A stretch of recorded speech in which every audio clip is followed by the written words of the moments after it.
Hi esteemed logicians.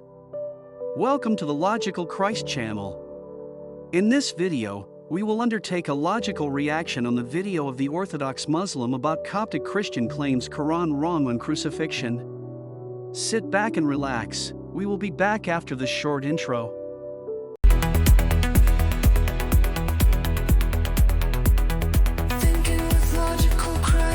Finish. Sorry. Now, if you're contending that the Quran, are you trying to say that the Quran negates the historical evidence for the crucifixion? I guess essentially it's what I'm saying, but that's not my claim. It's not, but what I'm saying is there. One second. Does the Quran contradict the historical evidence for the crucifixion? Okay, can I explain my answer if that's okay? Sure, man. You're asking for a yes or no, but it's a little more complicated than this. If that's no, I'm not asking for you. You could answer how you like. So essentially, yes, in meaning it does. But what I'm saying, as far as if you're looking, it says it was made appear that way.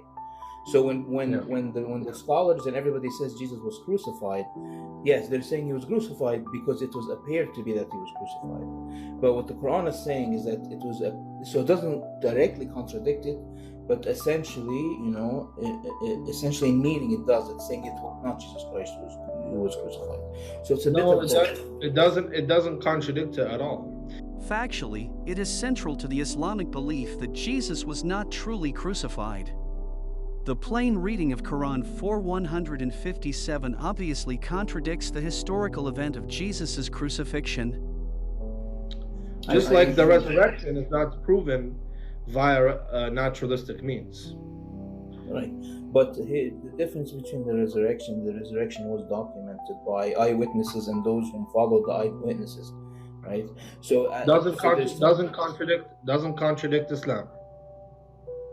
But what are you saying? If these people who lived with Jesus Christ and who were the apostles and who were after the apostles, who saw Jesus Christ resurrected and who spoke and preached about Jesus Christ being resurrected, how does that not contradict Islam?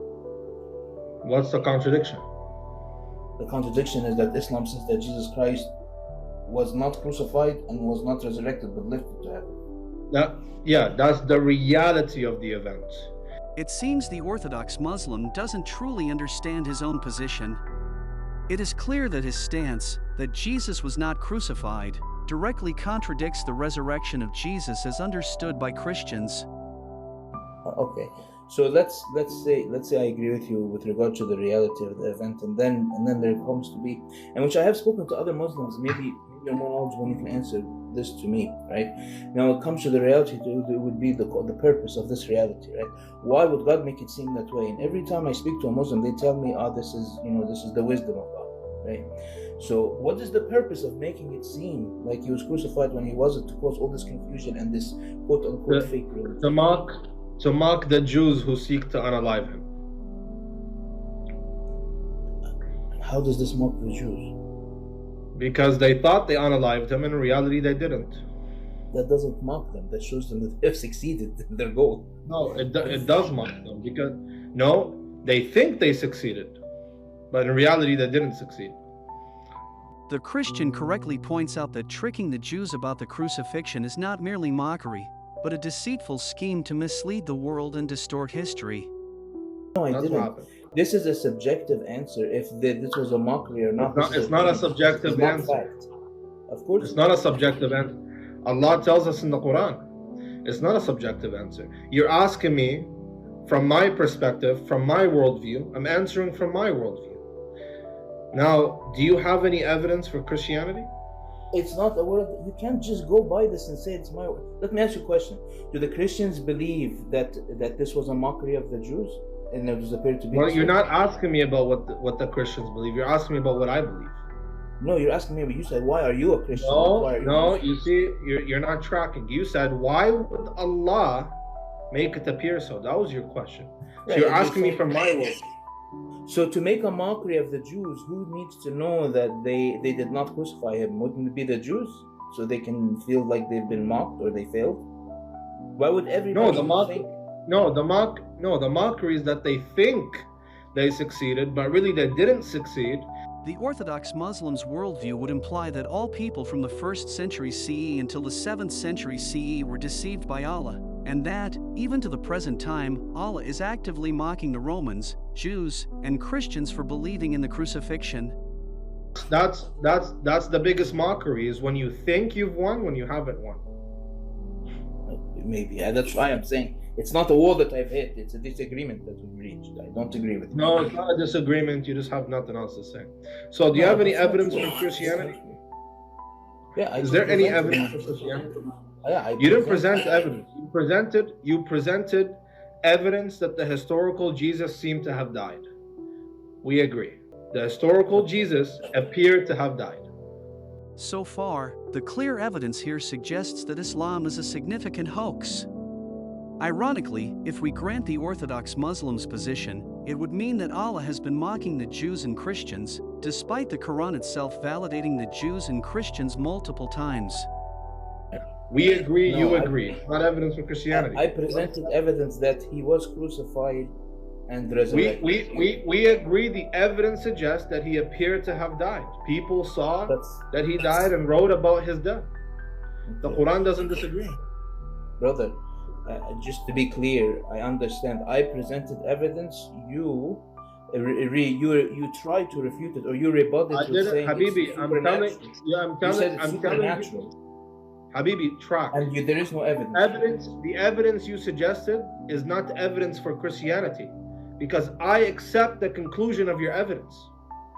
How could it be evidence for Christianity when I'm accepting the conclusion? Evidently, the Orthodox Muslim is being dishonest by claiming to accept the death and resurrection of Jesus. The points he is making are illogical when matched with historical accounts of Jesus' crucifixion.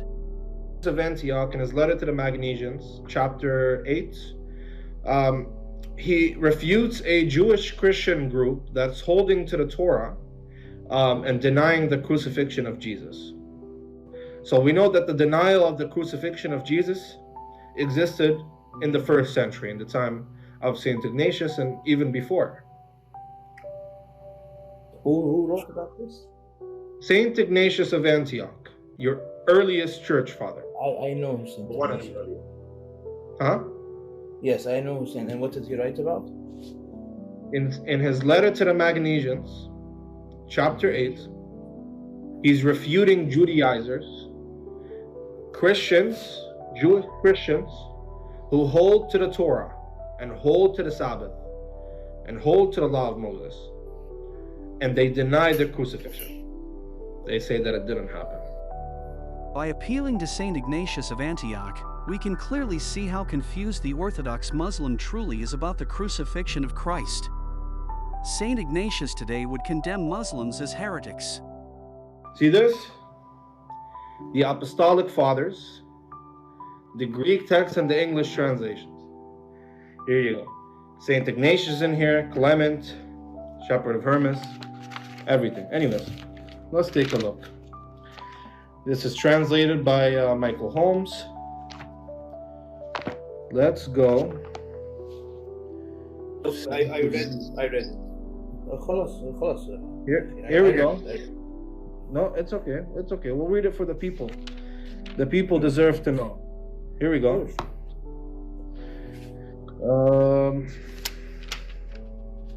All right, chapter 9. Right here, I have it highlighted, as you can see. Let me see. I have it highlighted, as you can see. If then those who had lived according to the ancient practices came to the newness of hope, no longer keeping the Sabbath, but living in accordance with the Lord's day, on which our life also arose through him and his death, which some... It is very clear by now how the Orthodox Muslim has been deceiving himself, even quoting 1st century church fathers who truly believed in the death and resurrection of Christ, a position directly opposite to his own. The conclusion: the Islamic denial of the Messiah's crucifixion, rooted in Quran 4:157, stands in stark contradiction to overwhelming historical evidence. Academic scholarship, drawing on multiple independent sources, both Christian and non-Christian, and employing critical historical methods like the criterion of embarrassment, affirms Jesus' crucifixion as a well-established historical event. Furthermore, maintaining that Jesus was not truly crucified, but that an illusion occurred, implies a divine deception that strains logical consistency. This view not only contradicts the clear historical record but also creates an ironic tension with other Quranic verses that explicitly validate Jews and Christians as people of the book who received divine revelation. Early Christian leaders, such as Saint Ignatius of Antioch, vehemently condemned any notion of an illusory crucifixion as heresy, underscoring its foundational importance. Thus, the Orthodox Muslim's position presents an irreconcilable conflict between religious interpretation and historical reality. Here's Shamshamoon and a Muslim discussed about the crucifixion of Jesus Christ as opposed to Muslims' belief. So, what I know is Judas was the one who was crucified, and the imitation. How do you know Judas was the father of Jesus? How do you know it was Judas? Where did you get the Quran? Where does Quran mention Judas? I got this from. I can pull it up for you. Yeah, you can pull up anything, but how do you know it's Judas? Where does the Quran say it's Judas? Yeah, they said that Judas was made to look like Jesus. Yeah, who said that? I said, where does the Quran say? And you said they said. Where does the Quran even mention the names of Jesus' disciples? I'm pulling it up right now, just to give you the exact. It's not in the Quran. That's what I'm trying to get at. Nowhere does the Quran mention the names of Jesus' disciples. So when I keep saying to you, where does the Quran say that? You're going to bring it to me. You can't. It's not in the Quran. Okay, well, if it's not in the Quran, it must be in Hadith.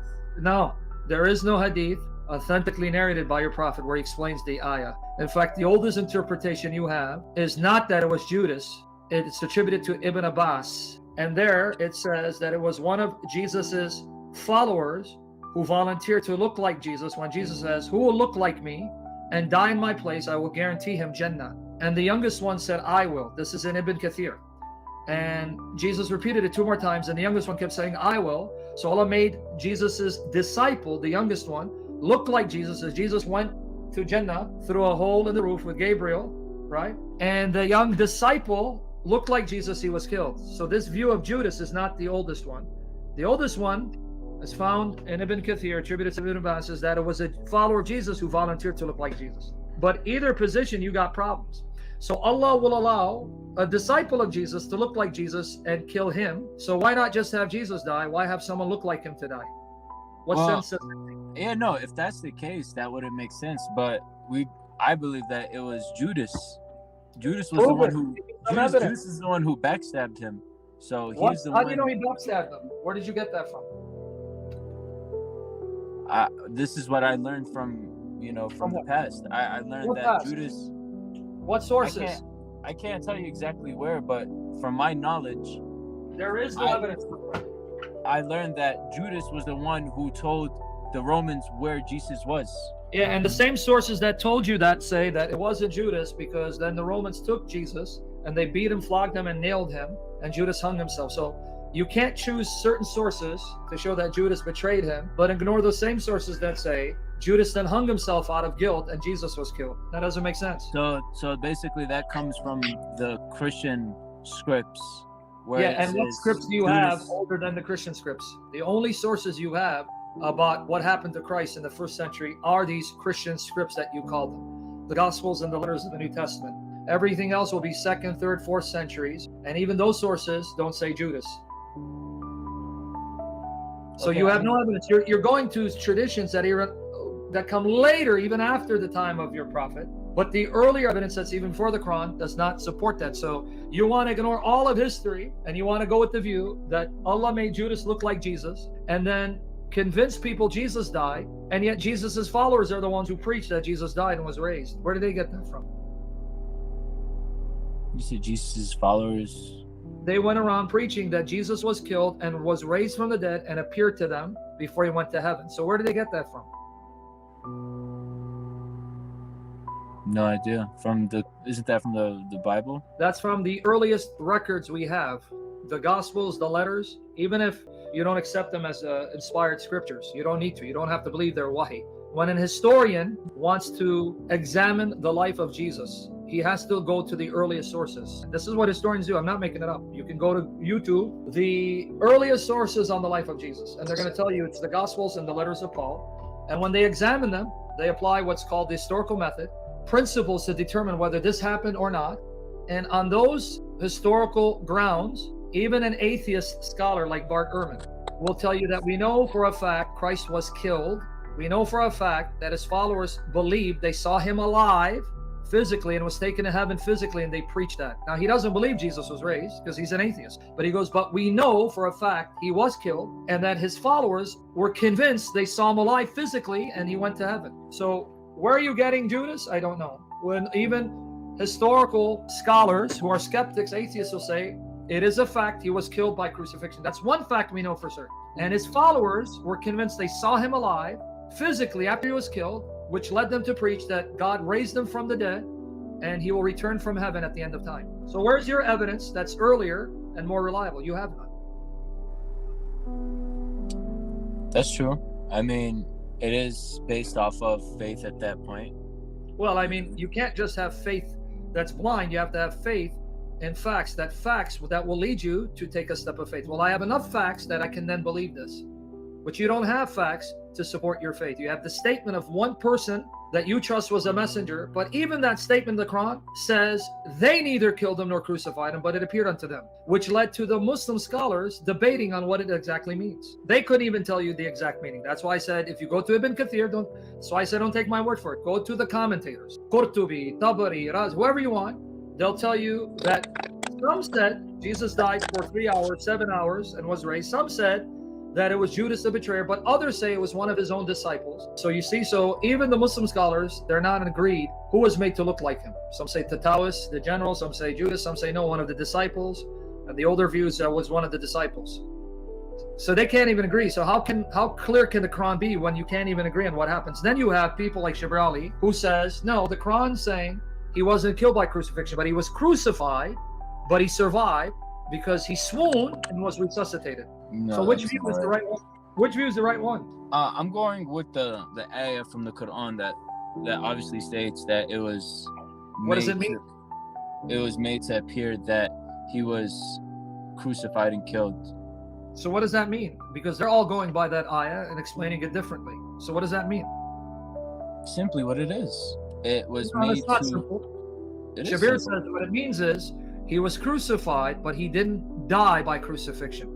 It appeared to the Jews that he did die by crucifixion. No, he passed out and was revived later on. So what do you mean simple? I just gave you Muslims who don't see it as simple because they're all over the map. They can't agree. They're following nothing but conjecture, just like the Quran says. So which is it? I believe what the Quran says. Okay, well, it says that they neither killed nor crucified him. Okay, the Romans did. That's it, end of story. The Jews didn't, the Romans did. Okay, simple, you see? What do you mean? It's talking about the Jews boasting they killed Jesus. It says they didn't kill him, they didn't crucify him. Exactly, the Romans did. So we agree. You didn't do it, Jews, the Romans did. See, simple. So you keep thinking. Yes and no. I mean, the Jews had a fact in the matter that they could have stopped it or did something about it, but they ordained it themselves. No, but see, simply, if I go by its simple text, it simply means you didn't do it, the Romans did. See, simple. Refute it. See, when you keep saying it's simple and I keep telling you, no, it's not simple, the Muslims themselves are confused what it means. You keep saying it's simple. Yeah, to the Ismailis, it's simple. It means that they killed his body, not his spirit. So they thought that by killing his body, he died, but no, his spirit lives on. That's Ismailis. They're Muslims. Simple. See, you keep saying it's simple. And I'm telling you, the Muslims who are reading the same verse, it's not so simple. They're disagreed. Right. I understand that. So which position, as a Christian, when I have 27 books from the 1st century, none of them contradict. They all agree he was killed, but he was raised physically, went to heaven physically, returned physically. So I have unanimous testimony from the 1st century. You want me to now take a statement over 600 years later, words that even Muslims can't agree on, and reject this unanimous testimony? That's not being intelligent or following the facts. That's blind faith. So you need to examine the historical evidence. It's overwhelming. Yeah, so Jesus was confirmed by eyewitnesses that he was dead. And so you admit eyewitnesses say he died? there was eyewitnesses that seen a man that resembled Jesus, and that's not what the eyewitnesses said. His eyewitnesses were his followers: Peter, Mary Magdalene. Right. These were his followers that said he died and we saw him alive. But these are the followers that Allah said were believers and were empowered to be victorious. So he deceived them. He made it so where people thought that he was killed. Yeah, but it's not people, it's Jesus' followers, the Hawariyun, that the Quran says. Yeah, but he made everybody. Well, he deceived them? He made everybody think that he was dead, because if he gave just his group the truth, they would have got killed too. Okay, so you're admitting that Allah deceived the disciples into believing Jesus was killed and then was raised from the dead, and they went and preached that. I don't want to call it deceived, but what do you call it if he didn't die, but he convinced them he did die and was raised from the dead, and they went and preached it?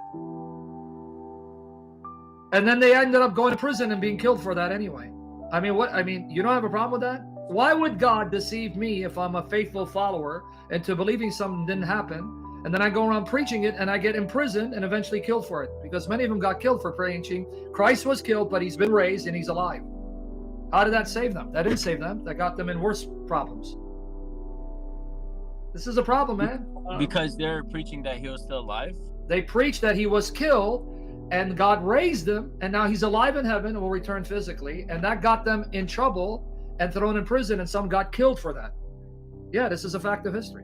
Even Tabari, your historian, quoting Christian sources, obviously, because he's getting it from Christians, said that Jesus' followers were sent throughout the whole world. He's quoting Ibn Ishaq.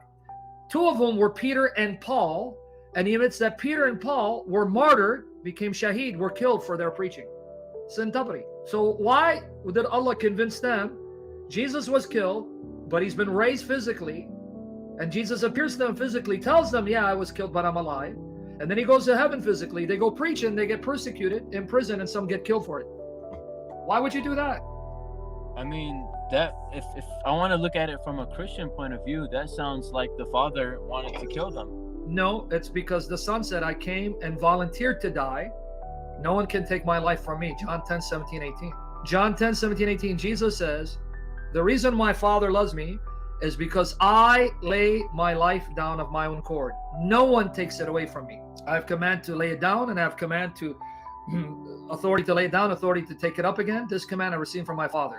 So I chose and volunteered to die, and I will allow myself to die and then raise myself back, because no one can take it away from me if I don't want to die. That's John 10, 17 to 18.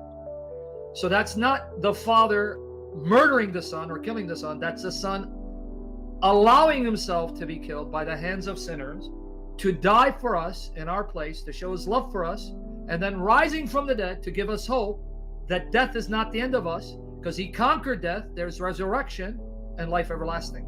That's love. So now, as a Muslim, we believe that our souls do not die after flesh. Yeah, I know that you believe you live, you're in the grave, barzakh. But how do you know that? Because you believe it, right? But if I really were to press you, you can't prove it. But that's why Jesus died and rose again and left the tomb empty, to give you proof by his physical resurrection, leaving his grave empty. Because I am alive, I destroyed death, and I rose physically. Now you have proof there is life beyond death. You don't have that proof. All you have is some man telling you, yeah, you die, you continue to exist, and then at the end of the age, Yom al-Qiyamah, your bodies will be raised. But he didn't give you any proof. You just take him at his word. Whereas Jesus gave us proof. Look, I'm going to die. On the third day, I'm going to raise my body physically. I'm going to remain in that body physically and make it immortal. Giving you now proof, physical proof, there is life beyond death. We have proof that, hey, I'm going to die, but I'm going to live because Jesus is alive. He said, because I live, you live. You have a man telling you, but he didn't give you any proof because he died and was buried. So what proof did he give you? None. I hope you learned from this video. Comment down below for your thoughts on this logical reaction on the video of the Orthodox Muslim about Coptic Christian claims Quran wrong on crucifixion. Until next time. Thinking with Logical Christ.